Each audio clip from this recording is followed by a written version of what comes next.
Welcome. In front of me I have the KEYCHRON K4, and today I'll be going over unboxing along with a quick look at the device, keyboard more like. It's also specifications, what it offers, and just a little bit of a sound profile kind of example.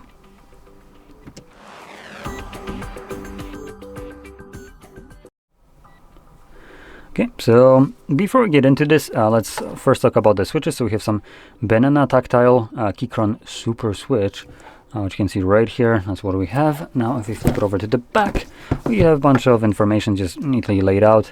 So TKL layout, we have a dual compatibility with Mac and Windows, web configurator, 1000 Hz pull rate for the switches, up to 3 devices through Bluetooth. Then we have battery life with 4000 milliamp hours. It gives us about 4 weeks of life. That's pretty good. With the capability of 4000, the battery life lasts up to 4 weeks when the backlight is disabled. Okay, that's what I was kind of didn't read it to the end. So with the backlighting turned off, you're gonna get the 4 weeks. Without it, or with it on, I presume you might be looking at something like 1 week. The backlighting on a keyboard consumes shit ton of power, so in comparison to the keyboard itself. So when it comes down to battery drain, this is going to be your biggest battery drain.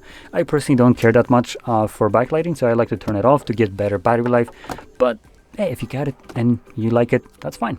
You're just gonna have to watch out for the battery life and charge it probably more frequently. But don't worry, you can plug it into the USB-C and charge it and use it at the same time. So, you know, that's not really a problem.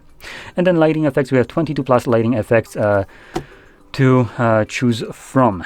Now, let's just get into it then.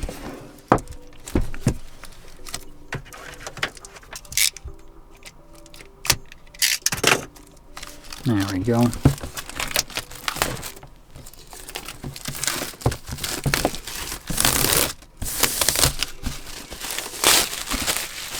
Okay.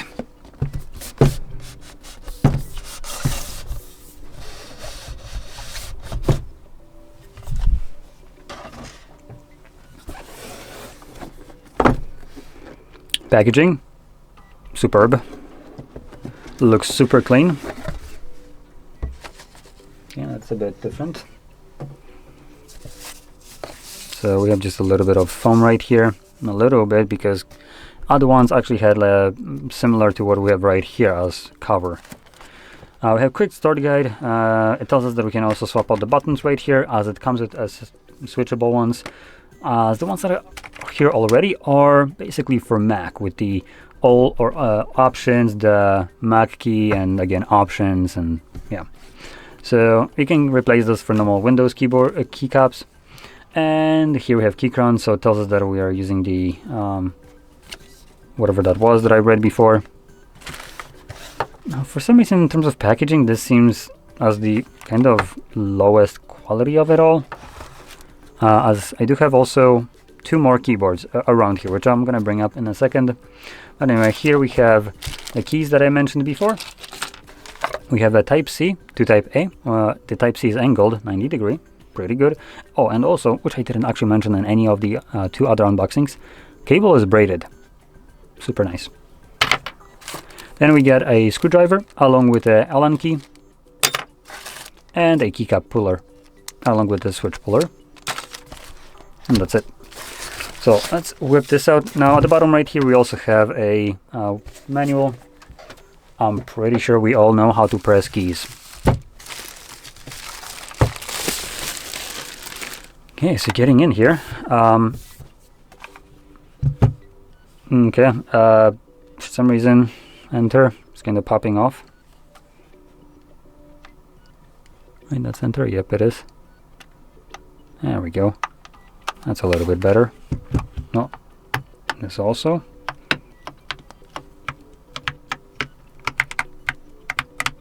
Okay, so out of the different keyboards that I just took a look at, the K8 seems to be kind of the lowest end feeling one, to be completely honest. I did take a look at the K2 and also the K4HE. Now, to show you, I'm gonna also bring them up as I have them laying around as a keyboard itself. But before I do that, let's first take a look at this one. Build-wise, it's very similar to the K2 and what was it, K6? Right? No, K4, sorry, K2, K4.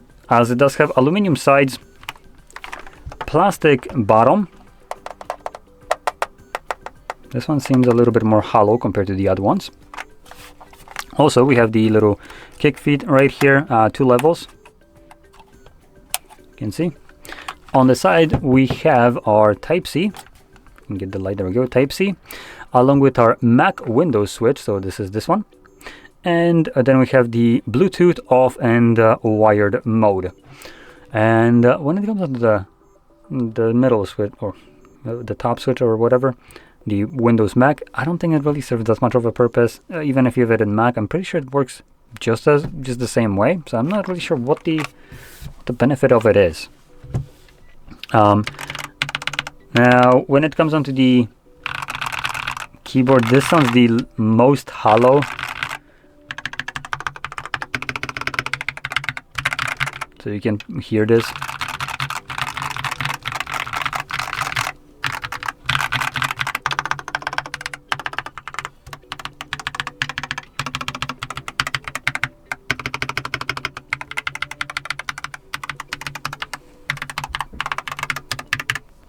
So yeah, switches I think are still lubed.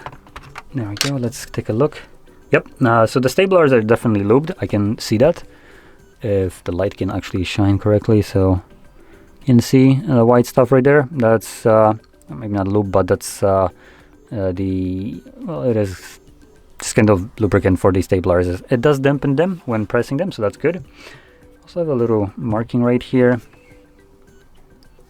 See KEYCHRON inside, and while the spacebar is off, you can also see the little foam right here. So the entire plate, or the stabilizing plate right here, is dampened between, or there's dampening between the plate and the PCB itself. So obviously that will remove any kind of resonance of sound, give you a little bit better sound, but it does seem like you will need to loop those switches yourself, as they don't, they're not like significantly lubed out of the box. Definitely not when you compare it to something, for instance, like this one. So this is the K2.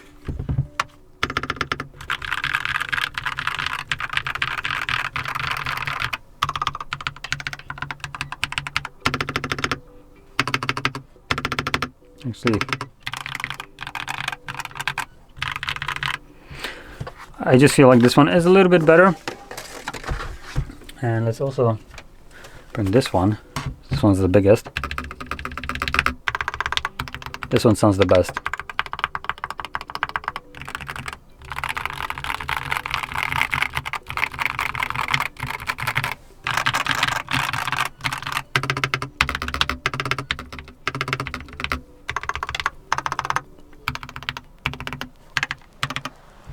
So yeah, just a little bit of a kind of sound showcase. I also will grab this, my little Felts pad. Now this is just Felts from both sides, but it should also give you just a little bit of an example how the sound will change if you have some kind of desk mat with, for instance, rubberized surface, which will also, the rubberized surface will change the sound just a bit more. But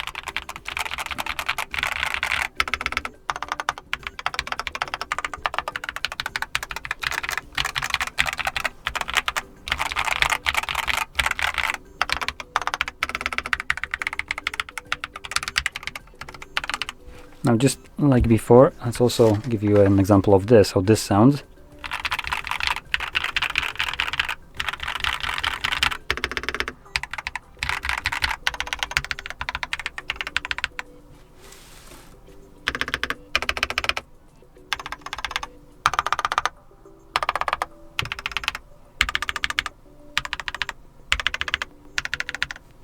So there we go. Just wanted to give you a little bit of a comparison in sound. This one I think will be probably the most commonly picked keyboard as we do have the arrows, the delete and whatever insert buttons along with the function row, but we just don't have the number pad right here. So I think this is honestly the most commonly picked layout. And in general, this is a solid keyboard. I don't want to take anything from it. It does feel nice.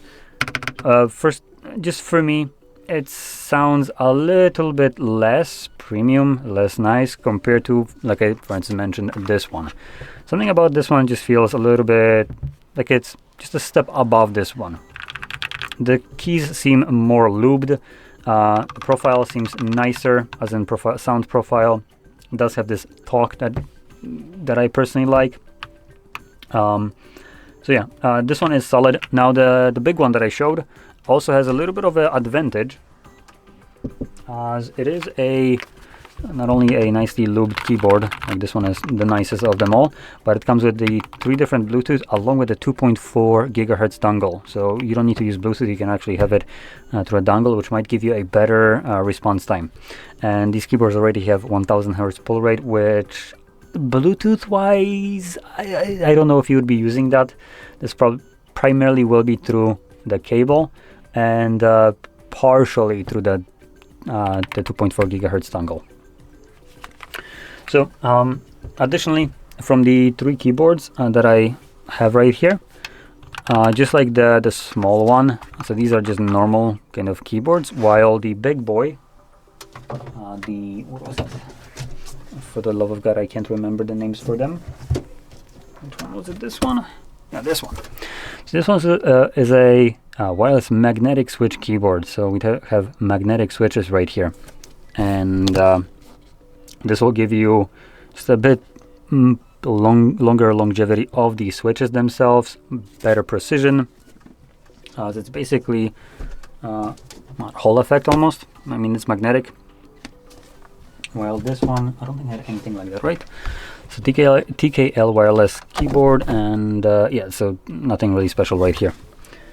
So the big one with the magnetic switches will have probably the best kind of input response, and you feel just the most premium of them all from just looking at them, and also just like smacking the keys a bit.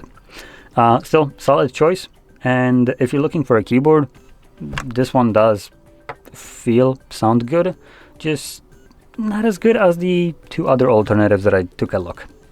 But anyway, with that being said, hopefully you found this very helpful, and if you did, don't forget to hit like, subscribe, and thanks for watching.